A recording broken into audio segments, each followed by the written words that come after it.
Hey, Shalom Israel, Most High in Christ, blessed, Bishop Nathaniel here. You know what day it is. That's right. It's Shout Out Tuesday. Shout Out Tuesday. And I'm going to open up with Job chapter 5 and verse 8. It says, I would seek unto God, and unto God would I commit my cause. Now, we all have a great cause today because we're going through a lot of trouble. We're going through pestilence and we're going through economic, financial problems. All right. It says, I would seek unto God, and unto God would I commit my cause, which doeth great things and unsearchable, marvelous things without number, who giveth rain upon the earth and sendeth waters upon the fields. Watch this. To set up on high those that be low. That's our people. Those are the 12 tribes of Israel. God's plan is to set us up on high. Although right now we're very low. Okay, so let's read that again, verse 11. To set up on high those that be low, that those which mourn, that's us, may be exalted to safety. That's our prayer, brothers and sisters, that God will exalt us to safety. Watch this, verse 12.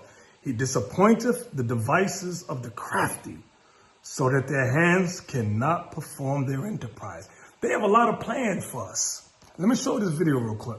Most of the transmission that's actually happening in many countries now is happening in the household, at family level. In some senses, transmission has been taken off the streets and pushed back into family units. Now we need to go and look in families to find those people who may be sick and remove them and isolate them in a safe and dignified manner. All right, so y'all saw it for yourself. So I didn't have to ad-lib anything to it. You saw it for yourself. So verse Job 5 and 12 again. He disappointeth the devices of the crafty, so that their hands cannot perform their enterprise. God's only going to let them go but so far in this earth. Only but so far. We just got to hang in there. We got to endure. Remember what Christ said in Matthew 24? He that endures to the end, the same shall be saved. All right, so again, Job 5:12. He disappointeth the devices of the crafty. The white man is the crafty, so that their hands cannot perform their enterprise. That's what the term annuit coeptus means. Okay, our enterprise success. And God's going to make sure that their hands do not complete their enterprise, that there will be no success. And what is their goal? The destruction of the 12 tribes of Israel. Verse 14. They meet with darkness in the daytime and grope in the noonday as in the night. But he saveth the poor from the sword, from their mouth, and from the hand of the mighty. So the poor hath hope, and iniquity stoppeth her mouth. So let's meditate on that, brothers and sisters. Let's meditate on that. Now, let's get to the reading of the letters. I only got two. This letter is from Charmaine J. Right here. It says, Dear Israel united in Christ, thank you for the great work that all leadership are doing through the earth to wake up the 12 tribes. I'm extremely grateful for this truth. Enclosed, you will find blank to assist in this truth. Again, may the Most High God and Christ, the Black Messiah, continue to guide us and protect you all as you spread the gospel. Most High in Christ bless, from Sister Charmaine J. Thank you, Sister Charmaine. She's from the New York camp. Thank you so much. All praises. This one is from Brother Yavin. Brother Yavin, excuse me. Hey, y'all pray for me. Shalom, Bishop, Most High in Christ, bless you and your family. It appeared that IUIC kept the Passover with joyfulness and gladness in spite of what the world is going through. You got that right.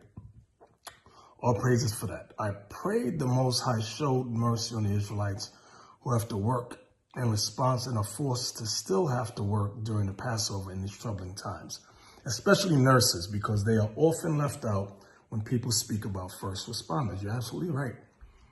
Now, I do want to talk about occupations. There's certain occupations where, if I'm not mistaken, you have to get vaccine on certain things. I know the military, 100%. If you don't want to get any type of vaccine, you are kicked out of the military. And I believe in the medical profession as well, because why? You're around sick people all day. So I'm saying it because I remember a sister was calling and crying. She's a nurse and she didn't want to get a vaccine, if that is it, hey, we get vaccine. We go traveling, we had to get this yellow fever shot and some other things.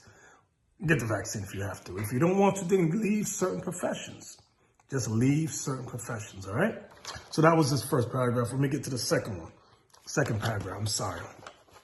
The Revelation class and understanding, by the way, I'm getting much enjoyment out of these. One thing you have brought out many times before was the organizational structure of the kingdom government, and I meditated on that. The 12 apostles will be judging the 12 tribes, and the 144K will be under them judging the nations.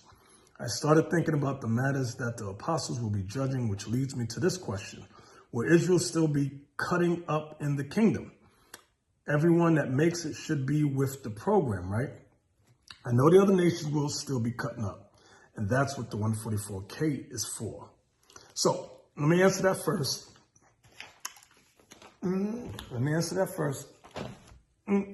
I got a piece of Riccolo in my mouth, so y'all excuse me. I'm going to go to the book of Isaiah.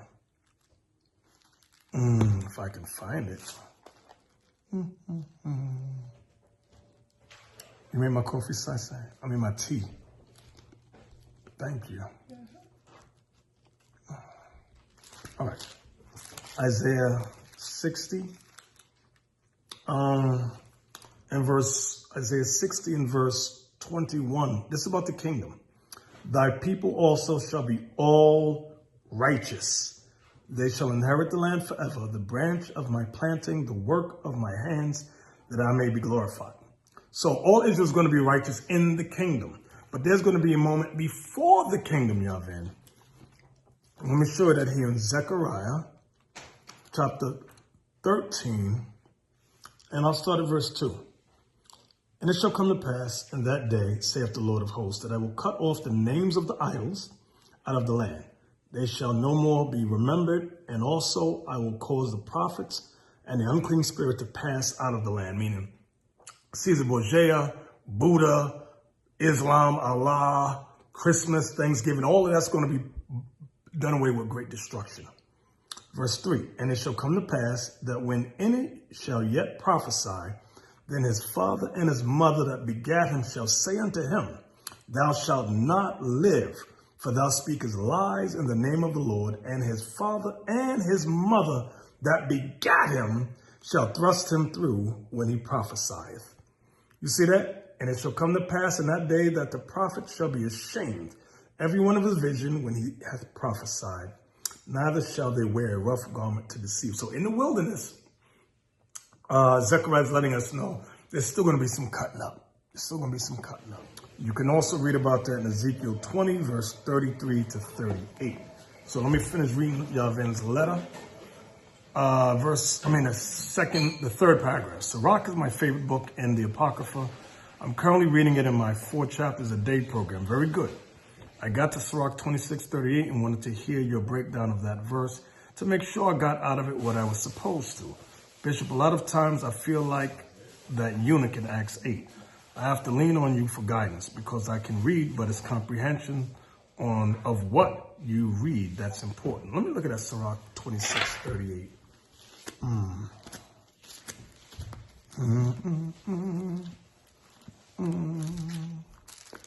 26 verse 30. 26 verse 38. 26 verse 30. There's no 38. There's only goes up to 29 verses. I'm sorry, Evan. You got to send it again, please. Send it again. I don't know what you wrote there. Lastly, I believe one of our forefathers said he didn't want to be alive during these last days because of the destruction he saw. It's crazy to see the things we read about actually happening right now. The locusts in Africa blew me away. I've never seen that. I only read about it in the Bible. Keep your energy up, Bishop, and stay Israel focused. Shalom. Thank you, Yahweh, Most High, and Christ bless you all. So, now to the shout-outs. You know I'm going to have a lot edited on this thing. I want to thank Lazarus I, Brother Kemp, Sheila K, and Jada R, Dave and Katrina P. I want to thank Edward and Diana H. I want to thank Sherry H.O. I want to thank Lorinda Edmond. I want to thank Darda. I want to thank Linwood H.B. I want to thank Charmaine J. And last but not least, I want to thank Pelalila Israel. All praises. So brothers and sisters, keep me in your prayers. Keep all of us in your prayers. All right? You know how I like to say, stay faithful, stay focused, but most of all, stay in the spirit. Most High in Christ bless you all. Shalom. We used to scream black power while Heron was pushed. But at the end of the day, nothing's in vain. IUIC has been given a vision. The tents of Judah has risen. Many has attempted the mission. Minor murmuring, omitting, and missing the mark. Just reading that he had the flame of fire in his eyes gave us the spark. We on Paul's mission. We out on the road, purple and gold. From Mexico, Cuba, Haiti, Ghana, Sierra Leone. 144,000 boots banging, concrete crackling. These are our men repented at heart. The scriptures is proof. IUIC, we deliver the truth.